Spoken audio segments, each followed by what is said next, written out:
Hello friend, this is Priyanka. Welcome back to my channel. So guys, आज हम महिला supervisor के कुछ इंपॉर्टेंट टॉपिक्स को देखेंगे, जिसमें महिला पर्यवेक्षक दहेज निषेध अधिनियम जो है उसके हम प्रश्न उत्तर भी देखेंगे कुछ। एंड भारत में दहेज निषेध अधिनियम कब से लागू किया गया, छत्तीसगढ़ दहेज प्रतिषेध अधिनियम 2004 क्या है, दहेज प्रतिषेध अधिनियम के कुछ MCQ देखेंगे जो आपके महिला सुपरवाइज़र के एग्ज़ाम के लिए बहुत ही इंपॉर्टेंट है। सो गाइस, आज महिला सुपरवाइज़र का लास्ट डेट है, तो जिन किसी ने भी महिला सुपरवाइज़र के एग्ज़ाम को फॉर्म को फिल नहीं किया है वो जाके प्लीज़ फिल कर लीजिए। फॉर्म बिल्कुल फ्री है। तो गाइस, बिना किसी देरी के वीडियो स्टार्ट करते हैं। वीडियो को स्टार्ट करने से पहले make sure to subscribe my channel and press the bell icon. तो आइए वीडियो स्टार्ट करते हैं, जिसमें हम सबसे पहले ये देखते हैं कि दहेज निषेध अधिनियम 1961 कब लागू किया गया है ना। तो 20 मई 1961 को भारत संसद ने दहेज निरोधक अधिनियम 1961 नामक दहेज देने या लेने पर रोक लगाने के लिए एक अधिनियम बनाया। अधिनियम को 1 जुलाई 1961 को लागू किया गया था। ठीक है, इस अधिनियम के तहत में 2 सेक्शन 3 और 4 हैं, और सेक्शन 3 के तहत देना और दहेज लेना दोनों को अपराध बताया गया है। ठीक है, अब क्या है, और 15,000 तक के जुर्माने और 5 साल की सज़ा सुनाई जा सकती है इसमें। वहीं सेक्शन 4 कहता है कि दहेज की मांग करने पर 4 महीने से 2 साल तक की सज़ा हो सकती है। क्या कहता है सेक्शन 4? दहेज की मांग करने पर 6 महीने या 2 साल तक की सज़ा हो सकती है ना। और दहेज लेने और देने दोनों अपराध है। ये क्या कौन सा सेक्शन बोलता है? सेक्शन 3 के तहत ये बोला गया है कि दहेज लेना और दहेज देना दोनों अपराध है, और 15,000 तक के जुर्माने और 5 साल की सज़ा सुनाई जा सकती है ना। तो अब देखते हैं कि दहेज निषेध अधिकारी कौन होते हैं। तो दहेज निषेध अधिनियम 1961 महिला एवं बाल विकास के निदेशक राज्य भर में दहेज निषेध अधिनियम से संबंधित कार्यों के प्रशासन और समन्वय के लिए मुख्य दहेज निषेध अधिनियम अधिकारी के रूप में कार्य करेंगे। कौन काम करेंगे? महिला एवं बाल विकास विभाग के निदेशक राज्य भर में। ठीक है, तो अब आगे देखते हैं दहेज की मांग करने पर कौन सी धारा लगती है। दहेज उत्पीड़न का मामला किस धारा में दर्ज होता है, दर्ज किया जाता है? किसके तहत दर्ज किया जाता है? कौन सी धारा लगती है? दहेज उत्पीड़न का मामला IPC की धारा 498A के तहत दर्ज किया जाता है। इसमें क्या है हम देखते हैं। तो छत्तीसगढ़ राज्य पत्र के अनुसार छत्तीसगढ़ महिला एवं बाल विकास विभाग मंत्रालय के द्वारा दिनांक 24 मार्च 2004 को अधिसूचना जारी किया। किसके द्वारा अधिसूचना जारी किया गया? महिला एवं बाल विकास विभाग मंत्रालय के द्वारा दिनांक 24 मार्च 2004 को अधिसूचना जारी किया, जिसमें दहेज प्रतिषेध अधिनियम 1961 केंद्रीय अधिनियम 1961 की धारा 10 द्वारा प्रदत्त शक्तियों को प्रयोग में लाते हुए, मतलब 2000 जो धारा 10 था उसको प्रदत्त शक्तियों को प्रयोग में लाते हुए छत्तीसगढ़ सरकार द्वारा एदत द्वारा उक्त अधिनियम के प्रयोजन के लिए निम्नलिखित नियम बताती है ना। इसमें कितने धारा थे? इसमें टोटल थे 13 धाराएं थी इसमें टोटल, जिसमें धारा 2 में इसमें संक्षिप्त नाम तथा प्रारंभ नियमों का संक्षिप्त रूप से इसमें छत्तीसगढ़ दहेज प्रतिषेध अधिनियम 2004 है, तथा छत्तीसगढ़ राज्य के भीतर राजपत्र के इसके प्रकाशन की तारीख से प्रवृत्त होंगे। इसमें धारा 2 में इसका नाम बताया गया है और लागू करने का समय बताया गया है कि जिस तारीख से राजपत्र पर प्रकाशित होगा तभी से ये उसी तारीख से प्रवृत्त होंगे। ठीक है, अब क्या है, छत्तीसगढ़ में दहेज के कारण पीड़ित महिलाओं को न्याय दिलाने के उद्देश्य। तो छत्तीसगढ़ राज्य सरकार के द्वारा दहेज के कारण पीड़ित महिलाओं को न्याय दिलाने के उद्देश्य से दहेज प्रतिबंध नियम 2004 को बनाया गया था। इसमें सरकारी कर्मचारियों को यह घोषित करना था कि उसने दहेज नहीं लिया है ना। सरकारी कर्मचारियों को यह घोषित करना था कि उसने दहेज नहीं लिया है। इसके अनुसार क्या था, दहेज प्रतिबंध केंद्रीय अधिनियम 1961 की धारा 10 द्वारा प्रदत्त शक्तियों को प्रयोग में लाते हुए छत्तीसगढ़ सरकार ने यह नियम बनाया है। यह नियम राजपत्र के प्रकाशन तिथि से, मैंने बता ही दिया था इसको कि यह नियम राजपत्र के प्रकाशन की तिथि से लागू होगा। प्रत्येक सरकारी कर्मचारी को विवाह के तुरंत बाद अपने विभाग अध्यक्ष को घोषणा पत्र देना होगा। इसमें इस बात का उल्लेख किया जाएगा कि उसने दहेज नहीं लिया है। इस घोषणा पत्र में पत्नी, पिता और ससुर के हस्ताक्षर भी होंगे।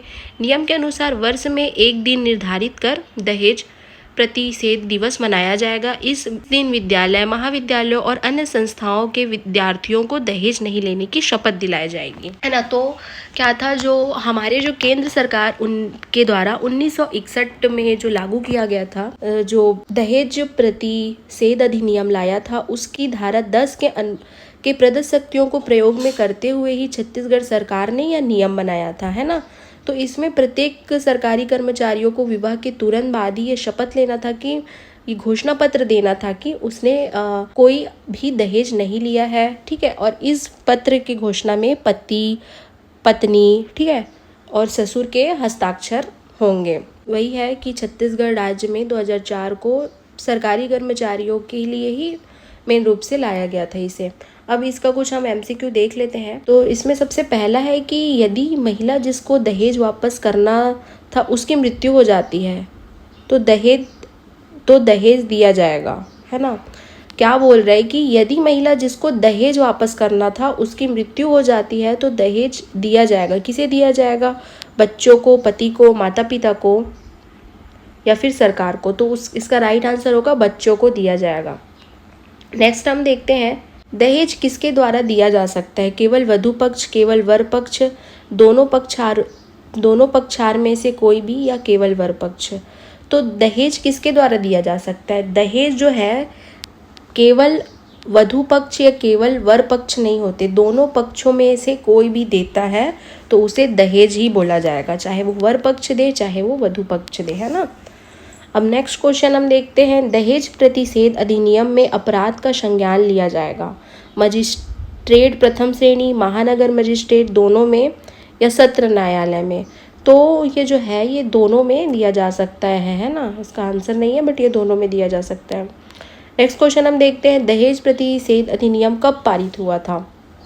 20/5/2061, 20/6/2061, या 1/7/2061, या 20/7/2061। तो जो इसका राइट आंसर है वो है 20/5/2061 को पारित किया गया था। नेक्स्ट क्वेश्चन हम देखते हैं, किस धारा के अंतर्गत दहेज मांगने पर शास्ति का प्रावधान किया गया है? धारा 7, धारा 6, धारा 5, या धारा 4। तो इसका राइट आंसर है धारा 4। नेक्स्ट क्वेश्चन हम देखते हैं, दहेज प्रतिषेध अधिनियम में कुल कितनी धारा है ना।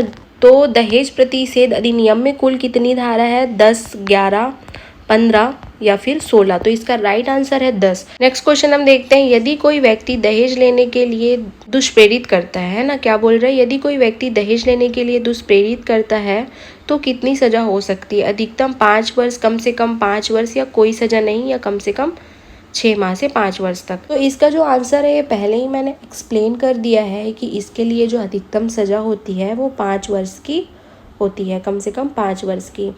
नेक्स्ट क्वेश्चन हम देखते हैं, यदि कोई व्यक्ति आदेश के बाद भी असफल हो जाता है दहेज लौटाने में तो क्या किया जाएगा, है ना। क्या बोल रहा है? यदि कोई व्यक्ति आदेश के बाद भी असफल हो जाता है दहेज लौटाने में तो क्या ऑप्शन ए, वसूला नहीं जाएगा, ऑप्शन बी, कलेक्टर द्वारा वसूला जाएगा, या ऑप्शन सी, न्यायालय द्वारा जुर्माने के तहत वसूला जाएगा, या उपरोक्त में से कोई नहीं।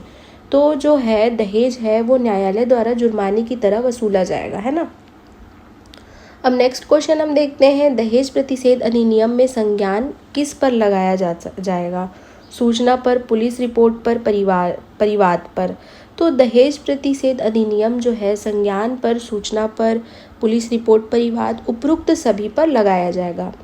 नेक्स्ट क्वेश्चन हम देखते हैं, दहेज प्रतिषेध अधिनियम 1961 में कौन से क्रमांक का अधिनियम है ना। तो जो दहेज प्रतिषेध अधिनियम है 1961 के कौन से क्रमांक का अधिनियम है?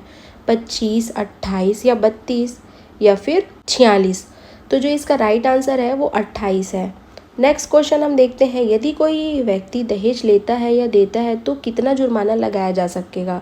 इसको भी मैंने पहले ही एक्सप्लेन कर दिया है कि कोई व्यक्ति दहेज लेता है और देता है, ये दोनों ही अपराध की श्रेणी में आता है। और इसे कम से कम, आप देखते हैं ऑप्शन, आप इसका कमेंट करना अगर आपको पता होगा तो मेरे आंसर बताने से पहले। कम से कम 15,000 रुपये, कम से कम 15,000 रुपये, या 15,000 रुपये से दहेज के मूल्य तक।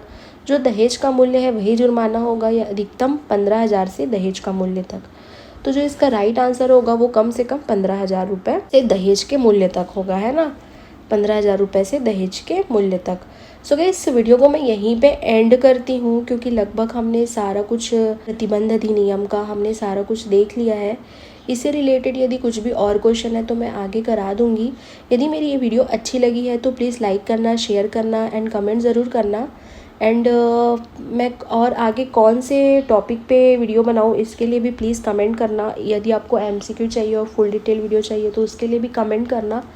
एंड चैनल पे नए हो तो सब्सक्राइब ज़रूर कर लीजिएगा। एंड वीडियो पे कुछ मिस्टेक हो तो प्लीज़ कमेंट करना, एंड उसके लिए पहले से ही सॉरी कुछ मिस्टेक है तो। And thanks for watching, and अच्छे से सब पढ़ाई करो। And bye, take care.